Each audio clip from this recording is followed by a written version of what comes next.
Hello friends, PD Gurukul के current affairs के session में आपका स्वागत है। आज का हमारा फर्स्ट टॉपिक है B-21 रेडर। ये क्या है? तो ये एक मोस्ट एडवांस्ड मिलिट्री एयरक्राफ्ट है, मतलब कि एक फाइटर जेट है जो कि यूएस एयरफोर्स ने अभी अनवेल किया है, जो अभी डेवलपमेंट स्टेज में है और उसे यूएस का डिफेंस मेजर नॉर्थ्रॉप ग्रुमन बना रहा है। डेवलप नॉर्थ्रॉप ग्रुमन कर रहा है और ये मोस्ट एडवांस्ड मिलिट्री एयरक्राफ्ट है। ये कंपनी इस एयरक्राफ्ट को डिजिटल बॉम्बर के रूप में प्रमोट कर रही है। क्यों डिजिटल बॉम्बर कह रही है इसे? बिकॉज इसमें एक अजाइल सॉफ्टवेयर होगा और ये सॉफ्टवेयर जो है ये क्लाउड कंप्यूटिंग की हेल्प लेगा। Advance integration of data, sensors, weapons, ये सारी चीजों का, ये सारी कंप्यूटर टेक्नोलॉजी का इंटीग्रेशन करके कोई भी जो भी टारगेट होगा उसे अटैक करेगा। तो इसीलिए इसे डिजिटल बॉम्बर कहा जा रहा है। 30 इयर्स में अमेरिका का ये फर्स्ट नया बॉम्बर एयरक्राफ्ट है। इससे पहले जो भी बॉम्बर एयरक्राफ्ट अमेरिका ने बनाया था वो बिफोर 30 इयर्स बनाया था। ये जो प्रोग्राम है इनका डिजिटल बॉम्बर वाला, उसकी सारी डिटेल्स क्लासिफाइड है, मतलब कि कोई भी डिटेल हमारे पास अवेलेबल नहीं है, ये सब सीक्रेट रखा गया है। अभी ऐसा कह रहा है कि जैसे ही नॉर्थ्रॉप ग्रुमन ये B-21 stealth bomber US air force को डिलीवर करेगा तो वो यूएस के न्यूक्लियर ट्रायड का एक पार्ट होगा। न्यूक्लियर ट्रायड का मतलब है कि आप लैंड, एयर और सी, मतलब कि नेवी, ये तीनों जगह से न्यूक्लियर वॉरहेड को अटैक कर सकते हो, लॉन्च कर सकते हो। तो ये जब भी तीनों सर्विसेज जो भी है, आर्मी, एयरफोर्स एंड नेवी, ये तीनों के पास अगर न्यूक्लियर कैपेबिलिटी होती है तो उसे न्यूक्लियर ट्रायड कहते हैं। तो ये यूएस के न्यूक्लियर ट्रायड का पार्ट होगा, मतलब कि ये जो B-21 रेडर है ये न्यूक्लियर वॉरहेड कैरी करेगा, मतलब कि न्यूक्लियर मिसाइल्स रहेगी यहाँ, साथ में कन्वेंशनल मिसाइल्स भी ये लॉन्च कर सकता है। यहां से याद यही रखना है कि ये B-21 रेडर जो है ये क्या है और कौन सी कंट्री का है, कौन इसे डेवलप कर रहा है। इतनी डिटेल्स काफी है प्रीलिम्स के लिए। B-21 रेडर ये मिलिट्री एयरक्राफ्ट है जो कि यूएस एयरफोर्स में इंडक्ट होने वाला है, मतलब कि यूएसए का मिलिट्री एयरक्राफ्ट है और जिसे नॉर्थ्रॉप ग्रुमन डिजिटल बॉम्बर के रूप में प्रमोट कर रहा है और नॉर्थ्रॉप ग्रुमन इसे बना रहा है। बाकी डिटेल्स क्लासिफाइड है तो इसकी बाकी डिटेल्स हमारे पास अवेलेबल नहीं है और ये यूएस के न्यूक्लियर ट्रायड का पार्ट होगा जो कन्वेंशनल मिसाइल साथ में न्यूक्लियर मिसाइल्स दोनों को लॉन्च कर सकता है। नेक्स्ट टॉपिक है वुमेन इन लॉ। इसका मतलब है कि लॉ फील्ड जो भी है उसमें कितनी महिलाओं का पार्टिसिपेशन है, ये हमें देखना है। ये क्यों न्यूज में है? Because recently chief justice of India ने एक ऑल वुमेन बेंच बनाई है, मतलब कि एक बेंच बनाई है जिसमें सारे जजेस जो होंगे वो महिलाएं होंगी। ये जो ऑल वुमेन बेंच बनाई है ये ट्रांसफर पिटिशंस को हैंडल करेगी और मैट्रिमोनियल डिस्प्यूट और बेल मैटर्स को हैंडल करेगी। अभी ऐसा नहीं है कि ये फर्स्ट ऐसी कोई बेंच बनी है, ये हमारी कंट्री में थर्ड ऐसी बेंच बनी है कि जो ऑल वुमेन बेंच है। फर्स्ट ऑल वुमेन बेंच जो थी वो 2013 में सेटअप की गई थी। अभी हम स्टेटस देख लेते हैं जुडिशियरी में, यहाँ पे यही हमें देखना है वुमेन इन लॉ। तो जुडिशियरी में लॉ फील्ड में विमेन का पार्टिसिपेशन कितना है। सुप्रीम कोर्ट में देखा जाए तो आज तक सिर्फ 11 वुमेन जजेस को अपॉइंट किया गया है, बाकी सारे अभी तक जितने भी जजेस हैं ये सारे मेल जजेस हैं। हाई कोर्ट्स के अंदर 25 हाई कोर्ट्स में 677 जजेस है जिसमें से सिर्फ 81 विमेन है, बाकी सारे मेल्स हैं। लॉयर्स की बात की जाए, एडवोकेट्स की बात की जाए तो सिर्फ 15% विमेन है, बाकी सारे मेल लॉयर्स है। और बार काउंसिल की बात की जाए तो इसमें विमेन पार्टिसिपेशन ओनली 2% है। मतलब बार काउंसिल में इलेक्टेड रिप्रेजेंटेटिव्स होते हैं, लॉयर्स को इलेक्ट किया जाता है और जो लॉयर्स रिलेटेड जो भी मैटर्स होती है उसे हैंडल करते हैं, लाइसेंस देते हैं उन्हें प्रैक्टिस करने के लिए। तो ये जो बार काउंसिल्स है उसमें जो इलेक्टेड रिप्रेजेंटेटिव है उसमें से भी सिर्फ 2% विमेन है। मतलब कि हमारी कंट्री में लॉ फील्ड के अंदर वुमेन पार्टिसिपेशन बहुत कम है। यहां से याद रखिएगा कि ये जो स्टेटस है यही याद रखना है। तो सुप्रीम कोर्ट में अभी तक 11 वुमेन जजेस को अपॉइंट किया गया है। हाई कोर्ट में 677 जजेस में से 81 वुमेन है। लॉयर्स 15% एंड बार काउंसिल में सिर्फ 2% पार्टिसिपेशन है फीमेल लॉयर्स का। अभी हम देखते हैं कि ये ऐसा क्यों है, क्यों वुमेन रिप्रेजेंटेशन इतना लो है। तो सबसे पहला है कि पैट्रियार्की जो है ये हमारी सोसाइटी में डीपली इनग्रेन्ड है, बहुत ही बसी हुई है। पैट्रियार्कल माइंडसेट प्रिवेल करता है जिसमें कि महिलाओं को जस्ट घर का काम संभालना चाहिए, ये माइंडसेट काम करता है। दूसरा, कुछ स्टीरियोटाइपिंग होते रहते हैं कि विमेन जो है वो ज्यादा सेंसिटिव होती है, ज्यादा इमोशनल होती है, तो वो अच्छे से डिसीजन नहीं ले पाएगी, उनका जजमेंट क्राइटेरिया जो है वो इमोशंस पे डिपेंड करेगा। तो ये सब जो स्टीरियोटाइपिंग है ये पेट्रियार्कल माइंडसेट की वजह से वुमेन को अपॉइंट नहीं किया जाता है जुडिशरी में, हायर जुडिशरी में पर्टिकुलरली। तो ये पेट्रियार्की एक रीजन है लो पार्टिसिपेशन का। दूसरा ऐसा है कि लोअर जुडिशरी में फिर भी ज्यादा विमेन रहती है, उनको मतलब एंट्री मिलती है, वो एग्जाम पास करते हैं और डिस्ट्रिक्ट जजेस जो होते हैं, जो भी डिस्ट्रिक्ट में फर्स्ट क्लास जो भी मजिस्ट्रेट वाली पोजीशन होती है उसमें भी विमेन पार्टिसिपेशन है। बट हायर जुडिशरी में ये पार्टिसिपेशन कम है। उसका कारण ये एक बोला जाता है कि कॉलेजियम सिस्टम जो है जजेस के अपॉइंटमेंट की वो ओपेक है, वो ट्रांसपेरेंट नहीं है। किस तरह से, कौन से क्राइटेरिया से जजेस को अपॉइंट किया जाता है ये किसी को पता नहीं रहता है, ये सीक्रेट रखा जाता है। तो इसकी वजह से भी ऐसे कहा जाता है कि हायर जुडिशरी में वुमेन पार्टिसिपेशन लो है।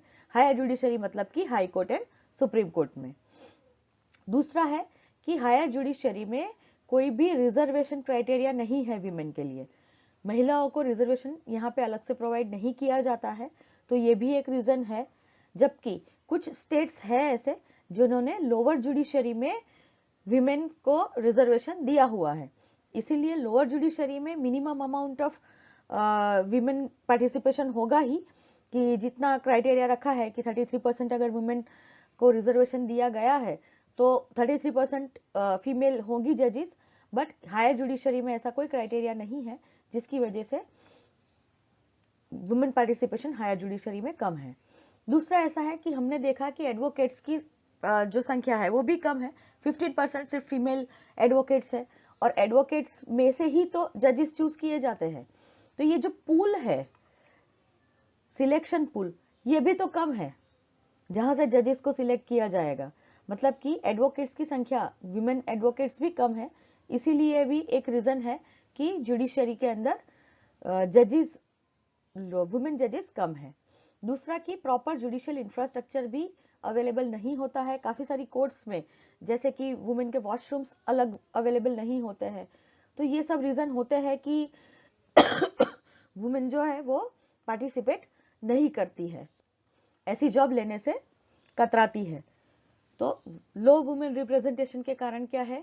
फर्स्ट है पैट्रियार्की, सेकेंड है लोअर जुडिशरी में फिर भी पार्टिसिपेशन है लेकिन कॉलेजियम सिस्टम ओपेक होने की वजह से पता नहीं चलता है कि हायर जुडिशरी में क्यों वुमेन पार्टिसिपेशन कम है। वुमेन रिजर्वेशन नहीं है हायर जुडिशरी में, इसलिए भी वुमेन पार्टिसिपेशन कम है। एडवोकेट्स ही कम है, इसीलिए जजेस भी कम अपॉइंट होते हैं, और जुडिशियल इंफ्रास्ट्रक्चर भी अपने वहां पे अच्छा नहीं है कि जो विमेन को हेल्प कर पाए। सिग्निफिकेंस क्या है, हम क्यों इस चीज की बात कर रहे हैं कि पार्टिसिपेशन कम है, तो क्यों ये वुमेन पार्टिसिपेशन हायर होना चाहिए, बढ़ाना चाहिए?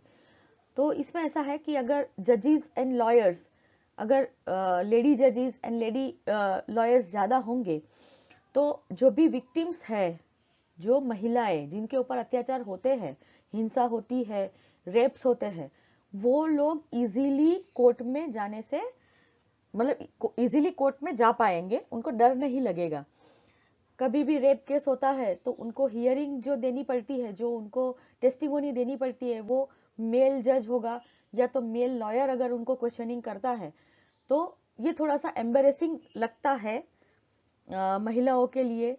वो खुल के नहीं बता पाती है अपने प्रॉब्लम्स, और इसी वजह से कि यहाँ पे मुझे मेल्स को आंसर देना पड़ेगा, इसी वजह से वो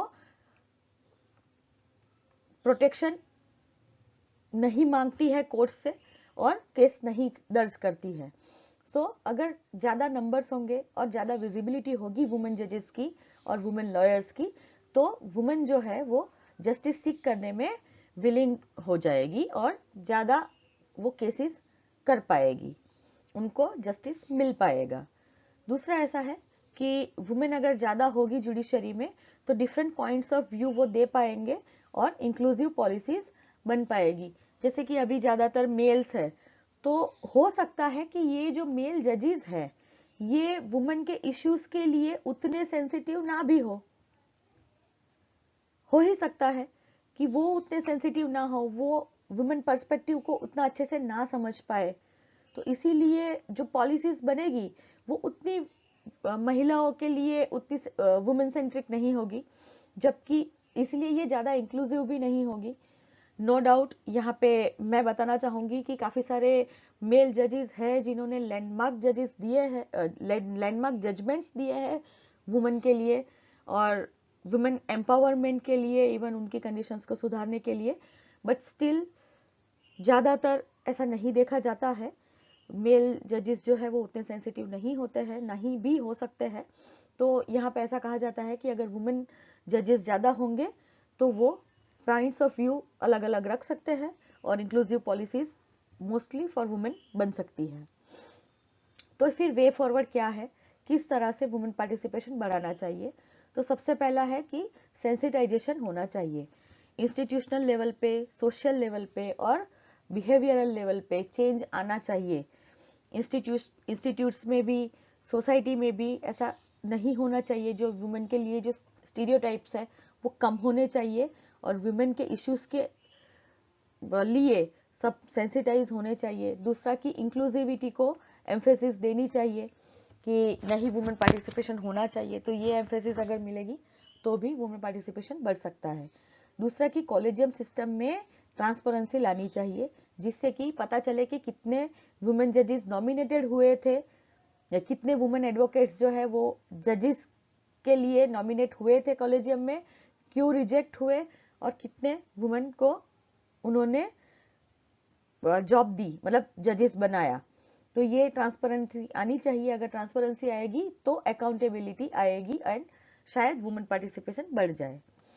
दूसरा कि अगर वुमेन एम्पावर नहीं होगी तो उनको जस्टिस नहीं मिलेगा, ये कभी हो नहीं सकता। इसके लिए वुमेन एम्पावरमेंट बहुत ज़रूरी है। अगर वो सशक्त होगी तो ही उनको न्याय मिल सकता है। दूसरा, कुछ एक्सपर्ट्स ऐसा भी कहते हैं कि वुमेन को हॉरिजॉन्टल रिजर्वेशन प्रोवाइड किया जाना चाहिए हायर जुडिशरी में, कि कुछ परसेंटेज, कुछ क्राइटेरिया होना चाहिए कि इतने परसेंटेज जजेस हमें सुप्रीम कोर्ट में और इतने परसेंटेज जजेस, वुमेन जजेस हाई कोर्ट में होने चाहिए। तो ऐसा अगर क्राइटेरिया आएगा तो कंपल्सरीली ये पार्टिसिपेशन बढ़ेगा। तो यहाँ से याद रखना है हमें कि सिग्निफिकेंस क्या है।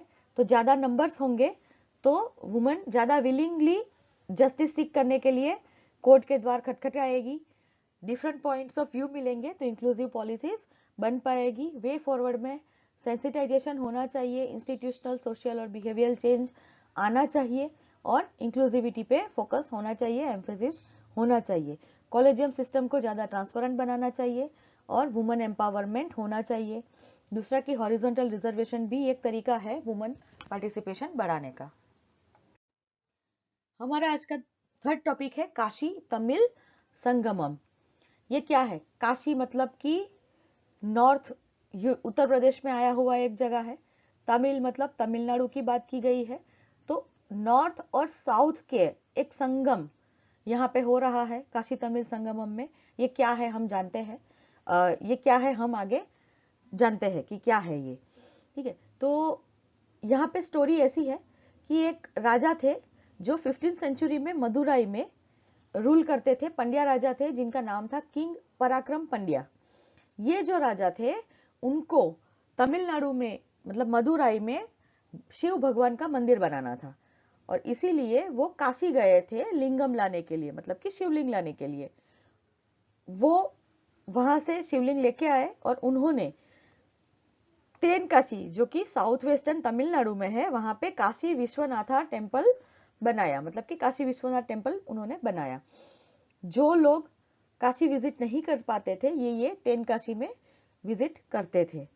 तो ये चीज को कॉमेमोरेट करने के लिए ये काशी तमिल संगमम मनाया जाता है। ये एक साल तक, एक महीने तक, सॉरी, ये एक महीने तक की फेस्टिविटी है, सेलिब्रेट होते हैं। इसमें काफी सारे एस्पेक्ट जो है हिस्टोरिकल और सिविलाइजेशनल कनेक्शन जो है नॉर्थ और साउथ का, नॉर्थ इंडिया और साउथ इंडिया का, उसको एक महीने तक सेलिब्रेट किया जाता है। मतलब अलग अलग प्रोग्राम्स किए जाते हैं। और कंटेक्स्ट में क्यों है, न्यूज में क्यों है, क्योंकि आईआईटी मद्रास और बनारस हिंदू यूनिवर्सिटी, ये दो जो है ये वेन्यू है ये सेलिब्रेशंस के लिए। मतलब कि ये दो जगह पे ये सेलिब्रेशंस किए जाएंगे। आईआईटी मद्रास साउथ की यूनिवर्सिटी है and Banaras Hindu university north की यूनिवर्सिटी है। तो नॉर्थ और साउथ को मिलाने के लिए ये काशी तमिल संगमम जो है ये मनाया जाता है। एक महीने की फेस्टिविटी है। यहाँ पे ये राजा का नाम याद रखिएगा कि तेनकाशी में काशी विश्वनाथ टेम्पल किसने बनाया था? किंग पराक्रम पंड्या ने, जो कि 15th सेंचुरी में मदुराई में रूल करते थे, जो अभी तमिलनाडु का पार्ट है। और नॉर्थ और साउथ इन दोनों के हिस्टोरिकल और सिविलाइजेशनल जो भी एस्पेक्ट है, जो भी कनेक्शन है, उसको सेलिब्रेट करने के लिए ये काशी तमिल संगमम को सेलिब्रेट किया जाता है। ऑब्जेक्टिव्स क्या है? तो ये गवर्नमेंट इनिशिएटिव है एक्चुअली। तो एक भारत श्रेष्ठ भारत प्रोग्राम जो है गवर्नमेंट का, ये जो इनिशिएटिव है एक भारत श्रेष्ठ भारत, उसके स्पिरिट को ये अपहोल्ड करता है, उसको बढ़ाता है। भारत नॉर्थ साउथ में बटा हुआ है, तो ऐसा नहीं है। नॉर्थ और साउथ एक ही भारत के पार्ट है। ये संगम, ये काशी तमिल संगमम दिखाता है। दूसरा कि नॉर्थ और साउथ के दो नॉलेज और कल्चरल ट्रेडिशंस को ये क्लोज में लाता है, पास में लाता है। शेयर्ड हेरिटेज जो है हमारा इंडिया में, उसकी अंडरस्टैंडिंग जो है वो क्रिएट करता है, वो बढ़ाता है। और अलग अलग रीजन में लोगों के बीच का बॉन्डिंग जो है ये डीप करता है और बढ़ाता है। ऑर्गेनाइजेशंस कौन सी इन्वॉल्व है? तो ये जो है government of initiative, government of India का आजादी का अमृत महोत्सव, ये जो है उसके अंडर में एक इनिशिएटिव है, उसके पार्ट में ये एक इनिशिएटिव है। मिनिस्ट्री ऑफ एजुकेशन इसे ऑर्गेनाइज करता है, लेकिन अलग अलग मिनिस्ट्री इसमें पार्टिसिपेट करेगी, कोलैबोरेट करेगी। Ministry of culture, textile, railways, tourism, food processing, ये सब मिनिस्ट्री के साथ मिलके मिनिस्ट्री ऑफ एजुकेशन जो है ये इसे ऑर्गेनाइज करता है। यहाँ पे खास याद रखिएगा कि भले कल्चरल फेस्टिविटी है, लेकिन इसे मिनिस्ट्री ऑफ एजुकेशन जो है ये ऑर्गेनाइज कर रही है, क्योंकि ये यूनिवर्सिटीज के अंदर, इसके वेन्यूज जो है वो यूनिवर्सिटीज में है, याद रखिएगा। इसीलिए मिनिस्ट्री ऑफ एजुकेशन जो है इसे ऑर्गेनाइज करती है। ये जो है नेशनल एजुकेशन पॉलिसी 2020 आई थी, उसमें हमारी जो ट्रेडिशनल नॉलेज सिस्टम है, ट्रेडिशनल इंडियन नॉलेज सिस्टम, उसको मॉडर्न नॉलेज सिस्टम के साथ इंटीग्रेट करने के लिए एम्फेसिस दिया गया था कि ये जो दोनों वेल्थ है, modern knowledge system and Indian traditional knowledge system, इन दोनों को एक करना है, ऐसा नेशनल एजुकेशन पॉलिसी में कहा गया था। तो वो उसके साथ सिंक्रोनाइजेशन में है, सिंक में है। मतलब कि ये भी एक पर्पस है जिससे वो सॉल्व कर पाएंगे। तो यहाँ पे याद रखिए ऑब्जेक्टिव क्या है? एक भारत श्रेष्ठ भारत को ये अपहोल्ड करता है। दो नॉर्थ और साउथ के दो कल्चरल और नॉलेज ट्रेडिशंस को क्लोज लाता है। अंडरस्टैंडिंग क्रिएट करता है अपने शेयर्ड हेरिटेज की। पीपल टू पीपल बॉन्ड को ये डीपन करता है। ये आजादी का अमृत महोत्सव के पार्ट रूप एक इनिशिएटिव है। मिनिस्ट्री ऑफ एजुकेशन इसे ऑर्गेनाइज करती है दूसरी मिनिस्ट्री के साथ कोलैबोरेशन करके। नेशनल एजुकेशन पॉलिसी के ये जो traditional and modern knowledge systems जो है उनको जो एक साथ इंटीग्रेट करने की जो बात की गई थी, उसे भी ये बढ़ाएगा, उसे भी ये फुलफिल करेगा। आज का क्वेश्चन देख लेते हैं क्या है। Question is consider the following pairs about fighter jets of countries. First pair is Russia Sukhoi Su-34, USA Mirage 2000, China J-20, France B-21 Raider. Which of the above pairs is or are correctly matched? Option A 1 and 3, option B 1 and 2, option C 2 and 4, option D 2, 3 and 4. Pause the video and guess the answer. Okay, हमें यहाँ पे पता है कि B-21 raider जो है वो USA का है, मतलब कि second and fourth pair is incorrect. यहाँ पे हमें करेक्ट पेयर पूछा गया है कि कौन सी पेयर करेक्टली मैच्ड है, तो second and fourth are incorrect, so generally 1 and 3 are correct. और एलिमिनेशन मेथड से जाएंगे तो भी जहां पे भी 2 एंड 4 है इसे हम निकाल देते हैं, तो हमारे पास ऑप्शन बचता है ऑप्शन ए 1 एंड 3 ओनली। तो हमारा आंसर है option A 1 and 3 pairs are correctly matched. यहाँ पे यूएसए का B-21 रेडर होगा और फ्रांस का मिराज 2000 होगा। आज के लिए इतना ही, फिर मिलेंगे नए करंट अफेयर्स वीडियो के साथ। Thank you.